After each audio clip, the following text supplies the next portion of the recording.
The planet Verethso was dying in the way that only abandoned things die. Not quickly, not dramatically, but with a slow and terrible patience. Commander Sierra Vaughn of the Keth Dominion stood at the center of her crumbling command post and watched the last of her fleet signatures vanish from the tactical display one by one, like stars being cupped in a hand and extinguished. The display was a translucent membrane stretched between two structural columns, designed by Keth engineers to show the full breadth of Allied military presence in a given theater. At peak engagement 3 days ago, it had glowed with the warm amber signatures of 47 vessels, 11 ground battalions, and the combined logistical networks of 6 Allied species. Now it showed 2 signatures. One was her own command beacon, broadcasting by reflex because no one had thought to disable it. The other was a low-pulse infantry marker, stationary, approximately 300 meters to the north of her position, in the ruins of what had once been a processing facility for the planet's mineral exports. The infantry marker belonged to Staff Sergeant Dal Harrow of the Terran Federal Armed Forces, on secondment to the Keth Dominion Expeditionary Command. He was the last soldier on Verethso who had not left. Sierra Vaughn stood very still for a long time after she understood this. The withdrawal had not been cowardice precisely. That was the part she was struggling to articulate to herself, because the Keth did not have a clean word for what her allies had done. They had performed a rational calculation. The Verkai siege fleet had arrived at Verethso with 9 capital-class suppression carriers and a ground complement of approximately 40,000 infantry units, each one a bipedal machine of engineered cartilage and reactive neural mesh that the Verkas called their instrument class. Against that, the Dominion's expeditionary force had been equipped to hold a contested agricultural world against a Verkai raiding party, not a full siege deployment. When the scale of the incoming force became clear, the senior officers of 4 of the 6 Allied species had convened for 11 minutes and concluded that the mathematics did not support continued engagement. The Havrith had filed the appropriate withdrawal documentation. The Sulis had transmitted a formal notice of strategic reallocation. The Dominion's own Keth officers had received emergency orders from the High Command that Sierra Vaughn had not been copied on until they were already in orbit. Because she was a field commander and the decision had been made above her station, the Yiran had simply left without filing anything. The Terran contingent had consisted of a rapid response platoon of 32 soldiers attached to the Dominions, ground operations as observers and liaison personnel, which was the polite diplomatic fiction that explained their presence in a war zone that the Terran federal government had not officially entered. Over the course of 3 days of preliminary skirmishing before the main fleet arrived, the Terrans had stopped being observers and had integrated themselves into the defense perimeter with an efficiency that Sierra Vaughn had found unsettling and her senior staff had found offensive. Humans were not supposed to have operational instincts sharp enough to adapt to Keth defensive doctrine within 48 hours. They were not supposed to look at a Keth tactical display with its 17 layers of overlapping data streams in a color spectrum partially outside human visual range and begin making accurate suggestions within the first day. But that was a secondary concern now. The primary concern was that 31 of the 32 Terrans had boarded the last Dominion transport alongside the Keth ground personnel who were being evacuated. The orders had applied to everyone. Mathematics applied to everyone. And 31 humans had looked at those mathematics and agreed with them because they were soldiers, and soldiers understand strategic necessity and withdrawal is not the same as defeat. Dal Harrow had not boarded the transport that Sierra Vaughn had not noticed during the evacuation. There had been too much noise, too much movement, too many of her own people in various states of controlled panic. She had been coordinating the destruction of sensitive equipment and transmitting compressed data packages to the fleet. By the Time the transport cleared the atmosphere, and she had a moment to look at the display. The amber signatures were already beginning to disappear, and the single Terran infantry marker to the north was simply part of the background, easily mistaken. For a sensor ghost, she had tried to contact the transport. It was already beyond efficient communication range. She had transmitted to the fleet command and received a response informing her that the evacuation protocol had been completed, that her own extraction was being arranged, and that she should maintain her position. The response had the tone of something written in advance, because it was. Fleet command had known she would not voluntarily evacuate with her people. She was Keth. The Keth concept of command responsibility did not permit a commander to leave a post until the post itself was formally dissolved by higher authority. Fleet command had calculated that she would stay, had calculated that she would contact them about it, and had prepared a response that managed the situation without requiring anyone to have an actual conversation with her about whether what they had done was right. She closed the communication channel and looked at the infantry marker for a long time. Then she put on her environmental suit and walked north. The processing facility smelled of old machinery and the particular mineral dust of Virathsol, which was red and fine and settled into every surface like a slow accumulation of significance. Parts of the roof had collapsed inward, and the late afternoon light of Virathsol's pale sun came through in angled columns that made the dust visible as it moved. Sarah Vaughn stood in the main entrance bay and looked at Dal Harrow, who was sitting on an overturned cargo container, eating from a self-heating ration pack with the methodical attention of someone performing a necessary maintenance task. He was not a large man by Terran standards, she knew, though the Keth had no instinctive sense of human physical variation. He was of medium height, with a lean build that the Dominion medical staff had described as slightly below optimal mass index for field operations. His hair was dark and kept very short. He had a face that did not communicate much when he was not actively trying to communicate something with it, which Sarah Vaughn had initially interpreted as a cognitive limitation and had since revised her assessment of considerably. His armor was the Terran Federal pattern, a deep gray composite with orange identification markings that the Keth officers had complained about, because orange was a high-visibility color choice that seemed to contradict the basic logic of field concealment. Harrow had explained once, with the minimal patience of someone who had explained something many times, that Terran units used high-visibility marking on allied personnel, specifically because it reduced friendly fire incidents more than it increased enemy targeting success, and that this had been a calculated trade-off tested across several decades of Terran warfare. The Keth officers had not found this reassuring. The mathematics of acceptable loss were a sensitive topic in Keth military culture. He looked up when she entered and did not appear surprised to see her. "Commander," he said. "Sergeant," she said, "you did not evacuate." He picked up a piece of compressed protein from his ration pack, looked at it for a moment, and ate it. "No," he said. She waited. The Keth interrogative tradition expected elaboration to follow acknowledgement. Harrow, she had learned, did not always follow this structure.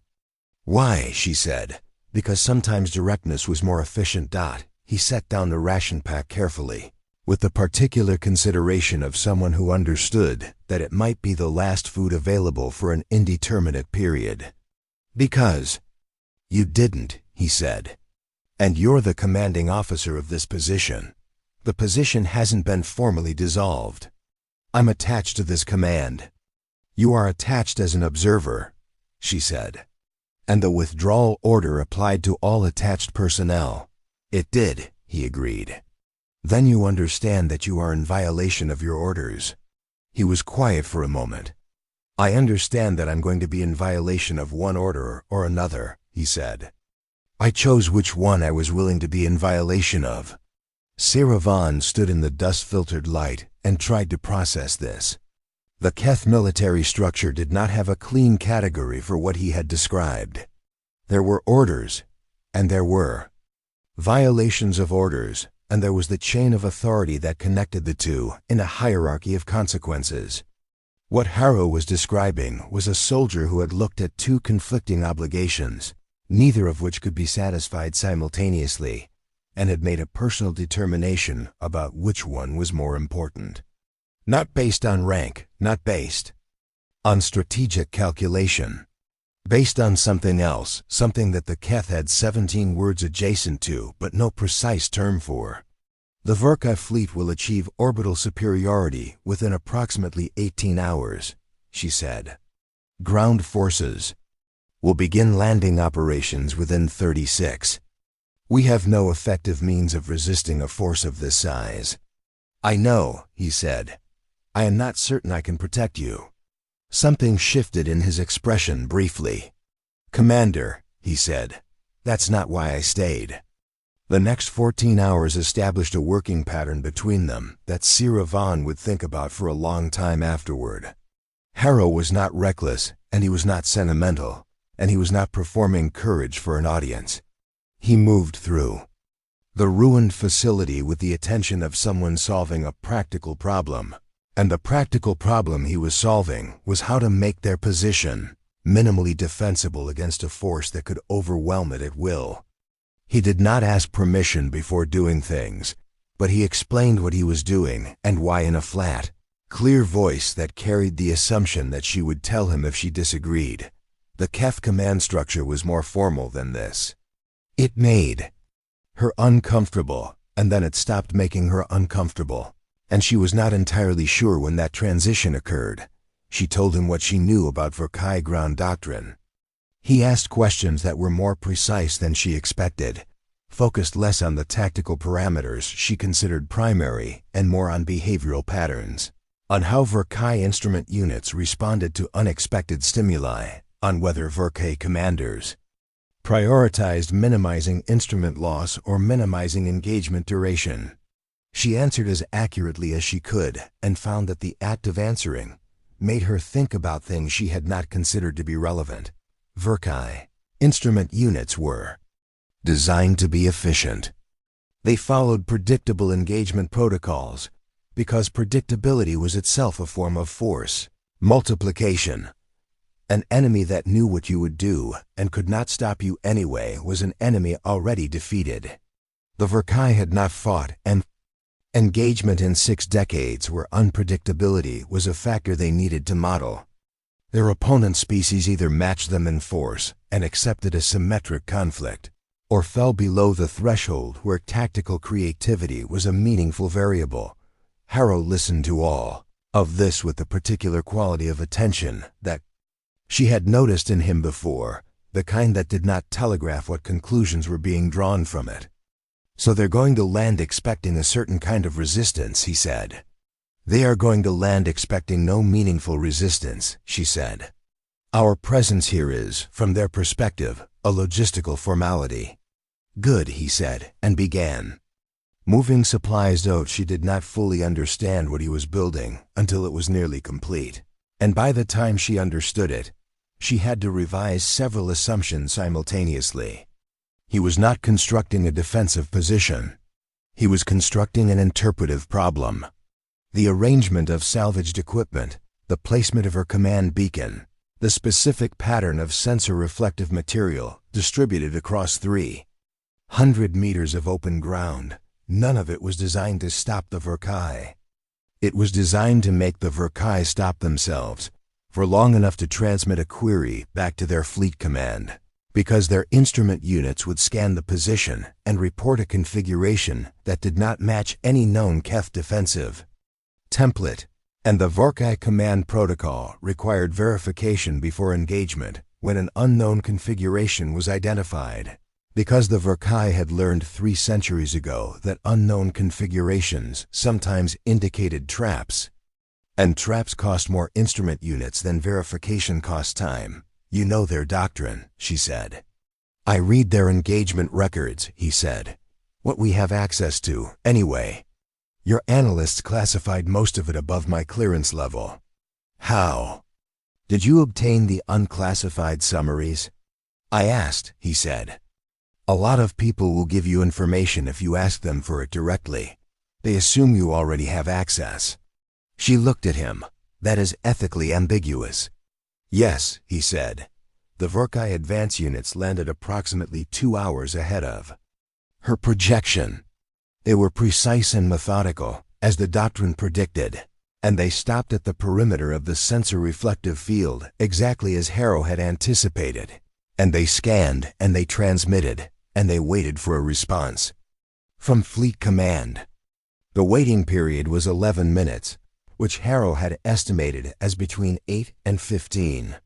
During those 11 minutes, he transmitted 2 compressed data packages that Sarah Vaughn had spent the previous hours compiling, a complete record of the Dominion's intelligence on Vorkai fleet movements, unit dispositions, and command protocols, everything she had access to, organized into a format she had never used before because the format was Terran Federal Intelligence Standard rather than Keth. And Harrow had spent 40 minutes explaining the structural difference to her, and then another 20 minutes watching her practice the compression algorithm until she could do it in the time available. The packages went to Dominion Fleet Command and to the Terran Federal Embassy on the nearest neutral station. 2 copies, 2 different recipients, because, as Harrow said with the flatness of someone stating a physical law, you did not trust information to a single transmission point when thus information was important. Then they stopped transmitting, because the Vorkai were going to triangulate the source if they continued, and silence was its own form of information control. The Vorkai instrument units resumed their advance 7 minutes after Fleet Command responded to their query. They swept the facility with systematic thoroughness. They found the salvaged equipment arranged in the non-standard pattern and flagged it for command review. They found the sensor reflective material and flagged it as a possible countermeasure deployment. They found the empty command post and the deactivated tactical display and the evidence of recent habitation and filed a report that described the position as vacated approximately 6 hours prior, because everything Harrow had arranged was designed to indicate that the people who had been here had already left, that the configuration was an automated residual, that there was nothing worth pausing for. They did not find Sarah Vaughn and Dal Harrow, because Harrow had moved them into a position that she would never have identified as viable cover, a collapsed section of secondary infrastructure that the Vorkai sensors read as inorganic debris, which it mostly was, except for the precise section where 2 people could fit if they were willing to accept a level of physical discomfort that Sarah Vaughn found genuinely extraordinary to endure. Her kind did not process sustained physical stress the way Harrow appeared to. She was aware of every point of contact with the debris, every pressure differential, the accumulated weight of stillness. 3 hours into their concealment, she stopped being aware of these things as distinct sensations and began experiencing them as a single undifferentiated condition, which she suspected was a form of perceptual deterioration. Harrow beside her was breathing in the slow, deliberate pattern she had first noticed during the skirmishes 3 days ago, not the suppressed breathing of someone afraid, but the managed breathing of someone who had decided in advance what their body was going to do and was executing that decision regardless of what the body might prefer. He had his eyes open.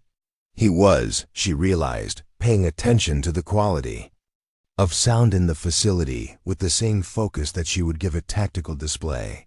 "Second sweep in 40 minutes, he said, once, very quietly. She did not ask how he knew. She had learned to apply his estimates as working parameters. The second sweep missed them for the same reasons the first had. The Vorkai were very good at finding what they were looking for. The difficulty was that Harrow had constructed the situation so that they were looking for the wrong things, and the Vorkai doctrine did not have a strong internal mechanism for questioning what they were looking for, because their opponents had never reliably given them reason to. Extraction came 22 hours later, by a route that should not have been viable. Fleet Command had received the intelligence package, had spent 6 hours verifying and processing it, and had subsequently discovered that 3 of the 9 Verkai capital carriers were not, in fact, in the positions their earlier scans had suggested, because those scans had been constructed from Verkai signals intelligence that Dominion analysts had accepted as accurate without sufficient independent verification. The corrected positions created a transit corridor that hadn't existed in the original calculations. A single fast courier vessel, running dark and cold until the final approach window, slipped through that corridor and retrieved the 2 of them from a secondary landing zone that Harrow had identified on the first day and prepared on the third. When she boarded the courier, Sarah Vaughn sat in the recovery compartment and tried to determine what she was experiencing. It was not relief exactly. It was something more complicated, with a quality of retrospective weight to it, as though the experience was still arriving even as it concluded. The courier's medical officer, a young Keth woman who kept her professional composure with visible effort when she saw the state of them, gave Harrow a full metabolic assessment and told him with clinical precision that he had sustained a level of physical stress commensurate with what she would expect from a severe trauma incident, and that he should have been experiencing significant cognitive impairment for the last several hours. Harrow listened to this assessment, thanked her for it, and asked if he could sleep. She told him he could sleep. He was unconscious in what Sarah Vaughn estimated as under 4 minutes, in the middle of the medical compartment's ambient light and noise with the quality of someone who had simply decided to be unconscious and had done so. The medical officer stood there for a moment and then looked at Sarah Vaughn with an expression that contained a question she was not quite able to formulate. "I do not know how to explain it," Sarah Vaughn said, which was the most honest answer available. In the weeks that followed, there were formal reviews and intelligence assessments and a Dominion command inquiry into the circumstances of the withdrawal, which concluded, after considerable administrative process, that the withdrawal had been strategically appropriate given available information, and that the supplementary intelligence package recovered by Commander Vaughn's unit had provided significant operational value. The inquiry noted, in a subordinate clause that carried the specific syntactic weight of something included, because it could not responsibly be excluded, that the tactical arrangement identified as the false vacancy configuration had delayed Verkai ground occupation by approximately 19 hours and had potentially preserved the transit corridor window that made extraction viable. The inquiry did not formally attribute the configuration to Harrow because Harrow had not been the commanding officer. It attributed it to the commander's unit, which was accurate in the chain of command sense and deeply inaccurate in every other sense. Harrow received a formal reprimand from the Terran Federal Armed Forces for failing to comply with the withdrawal order. The reprimand was filed, and then a notation was added to the filing indicating that the circumstances had been reviewed at senior command level, and that no further disciplinary action would be taken. The notation did not explain what senior command level had reviewed, or what they had concluded, or why the reprimand was being maintained in the record alongside the notation that made it effectively inert.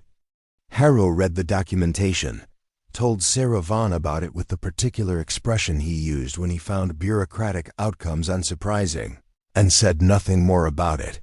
She asked him once in the flat, unhurried tone that the Kef used, for questions of genuine consequence, whether he had known when he stayed that the situation would resolve the way it did. Whether he had calculated an outcome. He thought about this for long enough that she understood he was taking it seriously. "No," he said. "I knew what I was trying to do. I didn't know if it would work." "Then you accepted the probability of a negative outcome?" "Yes," he said. "Why?" He looked at her with an expression she had spent the better part of 3 months learning to read. "Because you were still there," he said, "and because I thought I could be useful. Those were the 2 reasons. They were enough." The Kef had 17 words adjacent to the concept he was describing. None of them were exact. She had known this before, in an abstract sense, The way one knows that another language contains structures your own cannot precisely replicate.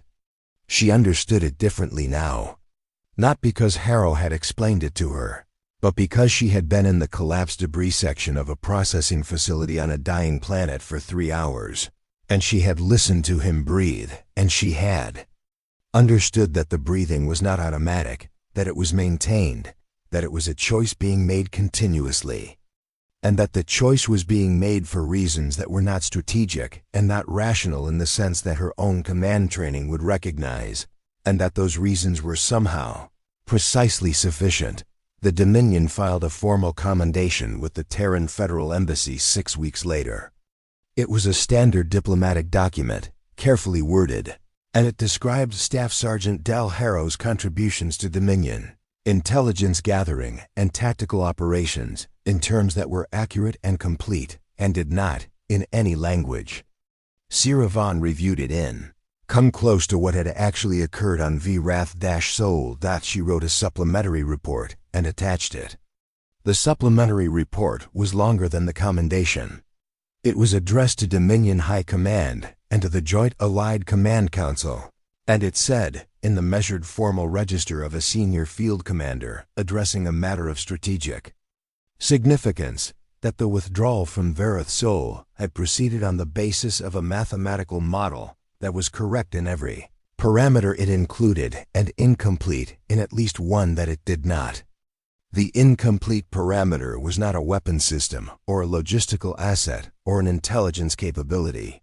It was a category of decision-making that Dominion doctrine did not currently have a framework to predict, in which an individual identifies two conflicting obligations and chooses the one that cannot be enforced rather than the one that can, on the basis of a value that functions independently of outcome probability. She wrote that this was worth understanding.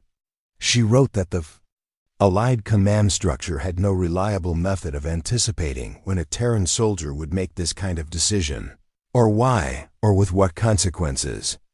She wrote that this was not a reassurance.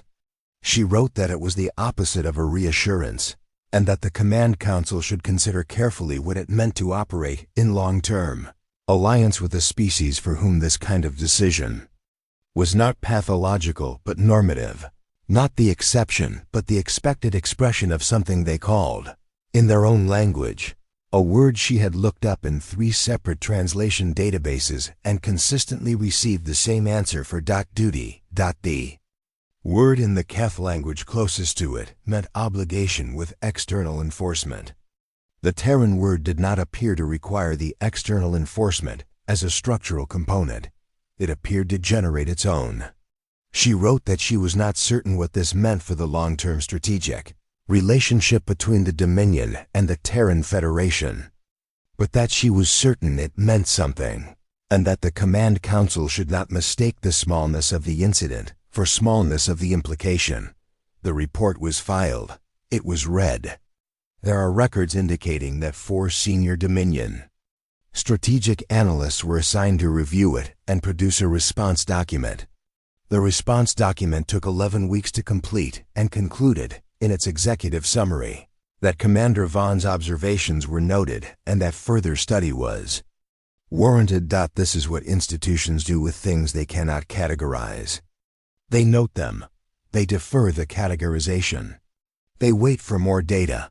The universe, for its part, was already producing more data. Terran soldiers were embedded in 37 Allied command structures across the outer treaty systems, and in 37 different locations, in various configurations of crisis and stability and managed conflict.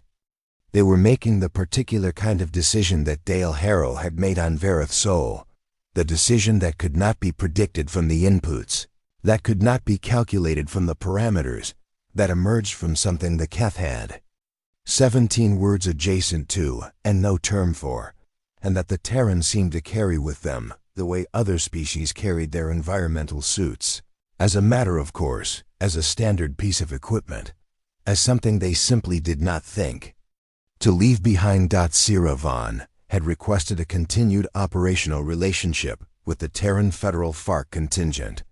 The request had been approved. It was classified in the command documentation as a resource optimization measure. She did not correct the classification. It was, in its way, accurate. She was optimizing for a resource. She had simply come to understand, after Verith Soul, that the resource in question was not what anyone had thought it was when they wrote the doctrine, and that the full implications of having access to it were going to take considerably longer than 11 weeks to fully understand, and that the understanding, when it came, was probably not going to be comfortable. She was prepared for that.